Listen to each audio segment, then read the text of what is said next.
Our residential program is based on a minimum 30-day stay. There's no maximum stay. There's no way for us to determine what an individual person is going to need before we meet them, assess them, and see how they're doing as weeks go on. We request a 30-day minimum because that's really just the beginning.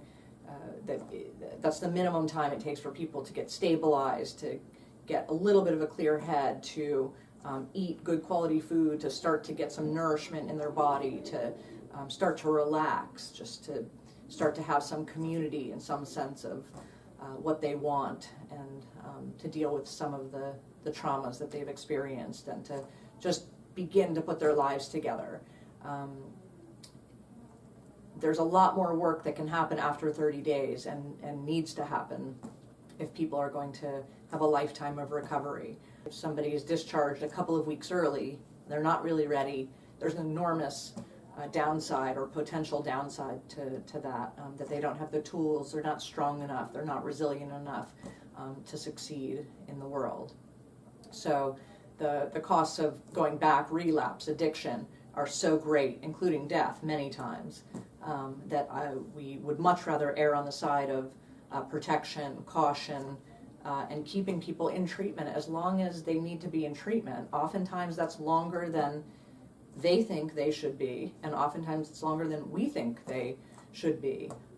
This is a chronic degenerative disease, and it didn't happen overnight, and it doesn't get turned around overnight.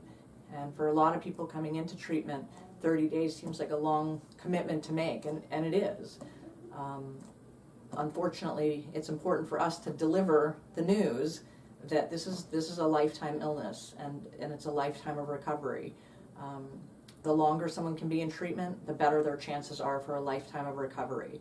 We don't want people to just come in for 30 days, patch them up, put a Band-Aid, and send them out. We know that that's not good treatment, that's not good care, it's not ethical care if we don't feel like they're ready to go.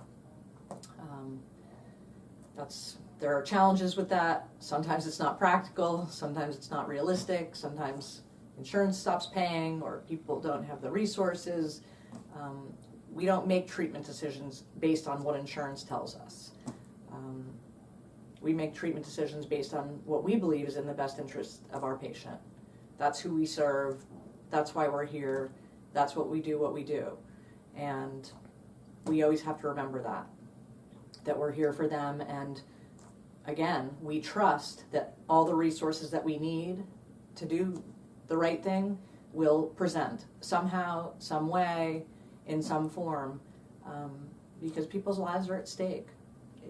That's what's at stake. That's what we do. We save people's lives. We at least create the opportunity and the safety and the structure for that to happen. And we need to act ethically, professionally, compassionately, lovingly, and with as much grace as we can. And we make every effort we can to get insurance to pay for that, to get clients' families to pay for that treatment. But at the end of the day, we make decisions that we believe are in the best interest of our clients. That's it, no matter what.